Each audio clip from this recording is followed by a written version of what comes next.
Entendu que la République de Guinée a signé et ratifié la Déclaration universelle des droits de l'homme, entendu que la République de Guinée a signé et ratifié le pacte international relatif aux droits civils et politiques, entendu que la République de Guinée a signé et ratifié la Charte africaine des droits de l'homme et des peuples, entendu que la République de Guinée a signé et ratifié le protocole additionnel de la CEDEAO sur la démocratie et la bonne gouvernance, au protocole relatif aux mécanismes de prévention, de gestion, de règlement de conflits, de maintien de la paix et de la sécurité.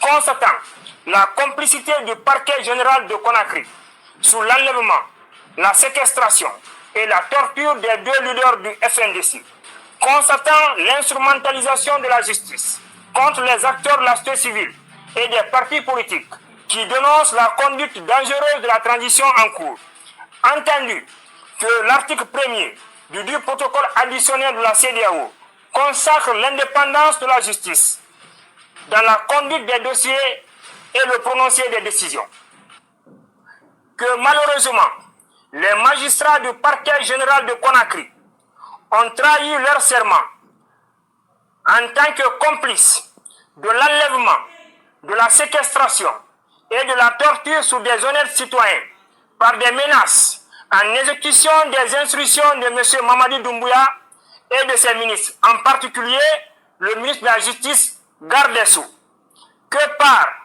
leur fait, la justice a constitué un instrument potentiel pour l'échec de la transition et de la confiscation du pouvoir du souverain peuple de Guinée par Mamadi Doumbouya.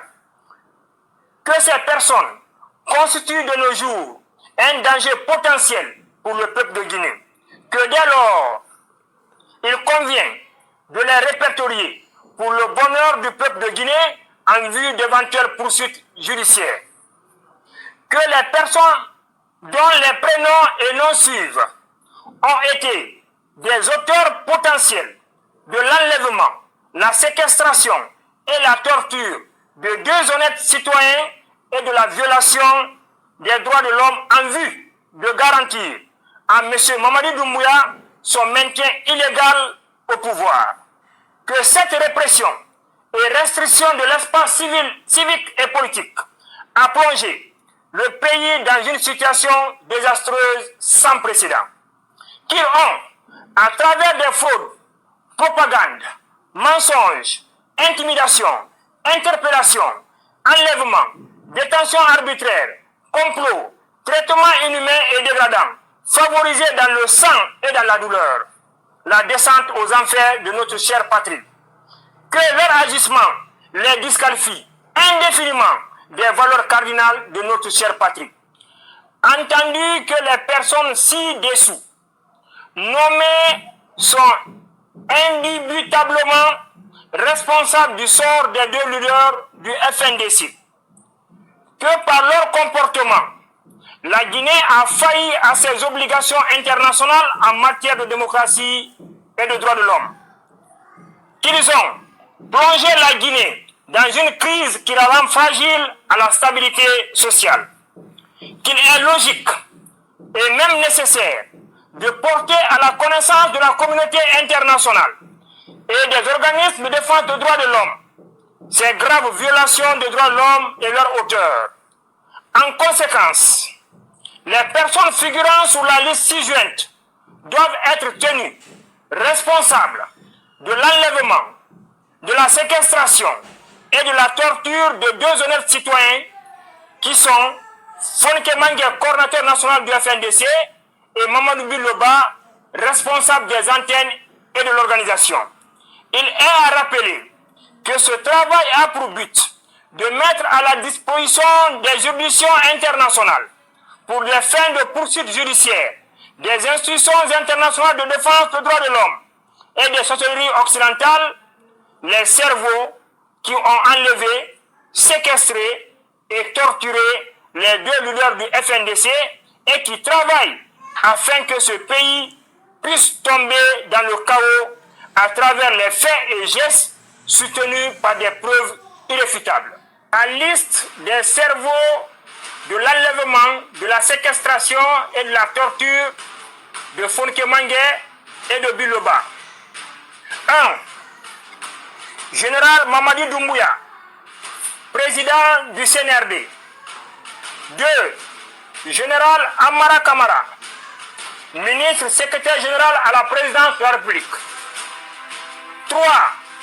Aboubakar Sidiki Kamara, ministre de la Défense nationale. 4. Général Bala Samoura, haut commandant de la gendarmerie nationale, directeur de la justice militaire. 5. Colonel Sekou Tigan Kamara, coordinateur général des services de renseignement généraux. 6. Colonel Amin Fofana, directeur central des investigations judiciaires de la gendarmerie nationale. 7. Colonel Moussa Sangari, directeur central adjoint des investigations judiciaires de la gendarmerie nationale. 8. Colonel Mouktar Kaba, alias Spartacus, commandant du groupement des forces spéciales, GFS. 9. Colonel Pascal Tengiano, commandant de la gendarmerie de Hamdallah. 10. Sous-lieutenant Mohamed Sangari, directeur de renseignement des forces spéciales. 11. Colonel Ismaël Alabi, commandant du groupement d'intervention de la gendarmerie nationale, GIGN. 12. Sous-lieutenant Jean-Matos Bamba, force spéciale. 13. Sergent Jonas Haba, force spéciale. 14. Fallou Doumbouya, procureur général près la cour d'appel de Conakry. 15. Amadou Ouriba, premier ministre chef de gouvernement. 16. Ousmane Gawal Diallo, porte-parole du gouvernement.